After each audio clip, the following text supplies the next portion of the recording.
కార్తీక పురాణము 23వ అధ్యాయనం. శ్రీరంగ క్షేత్రమున పురంజేయుడు ముక్తిని పొందుట. అగస్త్యుడు మరల ఆత్రి మహర్షిని గాంచి, ఓ మునిపుంగవ, విజయము పొందిన పురంజేయుడు ఏమి చేసినో వివరింపుము అని అడుగగా, ఆత్రి మహాముని ఇట్లు చెప్పెను. పురంజేయుడు కార్తీక వ్రతము ఆచరించిన ప్రభావమున అసమాన బలోపేతుడై అగ్నిశేషము శత్రుశేషము ఉండకూడదని తెలిసి తన శత్రురాజుల అందరినీ ఓడించి నిరాటంకముగా తన రాజ్యమును ఏలుచుండెను. తన యొక్క విష్ణుభక్తి ప్రభావము వలన గొప్ప పరాక్రమవంతుడు, పవిత్రుడు, సత్య దీక్షా తత్పరుడు, నిత్యన్నదాత, భక్త ప్రియవాది, తేజోవంతుడు, వేదాంక వేత్తయుండును. మరియు అనేక శత్రువులను జయించి దశ దిశలా తన అఖండ కీర్తిని ప్రసరింపజేసెను. శత్రువులకు సింహస్వప్నమై విష్ణు సేవా దురంధతుడై కార్తీక వ్రత ప్రభావం వలన కోటికి పడగలెత్తి అరిషడ్వ వర్గములను కూడా జయించిన వాడై యుండెను. ఇన్ని ఏలా అతడిప్పుడు విష్ణువుకి పరిపూర్ణమైనటువంటి భక్తుడు, సదాచార సత్పురుషులలో ఉత్తముడైన రాణించుచుండెను. ఆయనను తనకు తృప్తి లేదు. ఏ దేశమున, ఏ కాలమున, ఏ క్షేత్రమున, ఏ విధంగా శ్రీహరిని పూజించిన కృతార్థుడగునని ఆలోచించి అన్నీ విచారించుచుండగా ఒకానొక అశరీరవాణి, పురంజయ, కావేరీ తీరమున శ్రీరంగ క్షేత్రము ఉన్నది. దానిని రెండవ వైకుంఠమని పిలిచెదరు. నీవచటకేగి శ్రీరంగనాథ స్వామిని అర్చింపుము. నీవి సంసార సాగరమును దాటి మోక్షప్రాప్తి నొందుదువు అని పలికెను.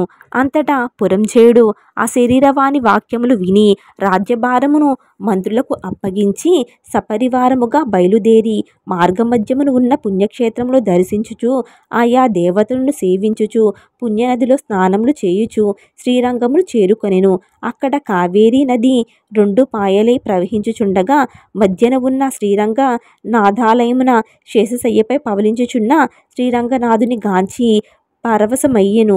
చేతులు జోడించి, దామోదర, గోవింద, గోపాల, హరే కృష్ణ, వాసుదేవ, అనంత, అచ్యుత, ముకుంద, పురాణ పురుష, ఋషికేశ, ద్రౌపదీ మానరక్షక, దీనజన భక్తపోష, ప్రహ్లాద వరద, గరుధ్వజ, కరివరద, పాహిమాం పాహిమాం, రక్షమాం రక్షమాం, దాసోహం పరమాత్మ దాసోహం అని విష్ణు స్తోత్రములను పఠించి కార్తీక మాసమంతయు శ్రీరంగమునందే గడిపి తదుపరి సపరివారముగా అయోధ్యకు బయలుదేరెను.